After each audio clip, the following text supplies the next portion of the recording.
هدى جرارة، أم فلسطينية، هي أجمل مشهد لنهاية قصته والأجمل لبداية حكايته. 13/10/2003 كان يوم ميلاده. هي اللي ربته وكبرته وخلته الشاب المعجزة اللي هنتكلم عنه دلوقتي. ساب مدرسة الثانوي وقرر إنه يمسك البارودة، وبدأت مقاومته للاحتلال. وفي 2020 بدأت شرارة المقاومة. شكل هو وعبد الحكيم شاهين وأدهم مبروك ومحمد الدخيل كتيبة وسموها نابلس. فضلوا يقاوموا الاقتحامات ويهاجموا الأبراج والحواجز وينفذوا العمليات اللي توصلهم لطريق التحرير بإذن الله. كشفت الخلية وتم اغتيال أدهم مبروك ومحمد الدخيل وأشرف المبصر بعد ما حصروهم وأطلقوا عليهم أكتر من 80 رصاصة. دوروا عليه في وسطهم ملقوهوش، ودي كانت أول محاولة فشل لاغتياله. بعد كده وصلوا تهديد إن هو الدور الجاي كمل مستسلمش، لحد ما أصاب 5 جنود وقائد لواء السمرة. في اللحظة دي بقى هو المطلوب رقم 1، وكل الخاينين والعملاء بيدوروا عليه.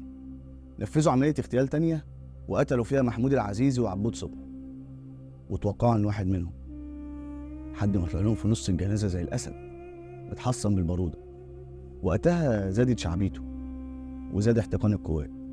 9/8/2022 الساعة 6 الصبح، أكتر من 500 جندي وظابط معاهم جرافات وكلاب بوليسي وطيارة حددوا موقعه عن طريق العملاء والخاينين واقتحموا البلدة القديمة. نشروا قناص على الأسطح وجهزوا نفسهم.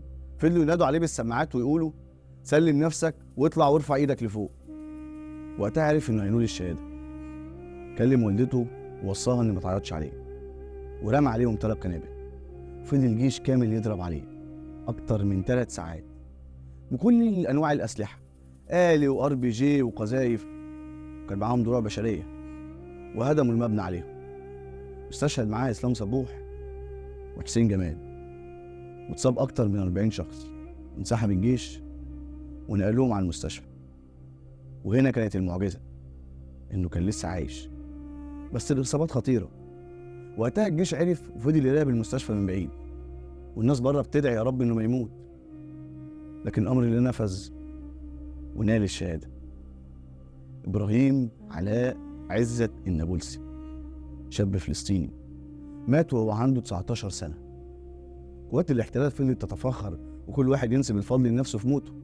افتكروا ان هم كده خلاص ارتاحوا، لحد ما ظهرت ام ابراهيم في الجنازه وهي شايله جثمانه وبتقول اليوم اللي مات فيه ابراهيم اتولد 1000 طفل هيسالوا عليه وهيعرفوه وهيمشوا على طريقه، وكلهم هيبقوا ابراهيم.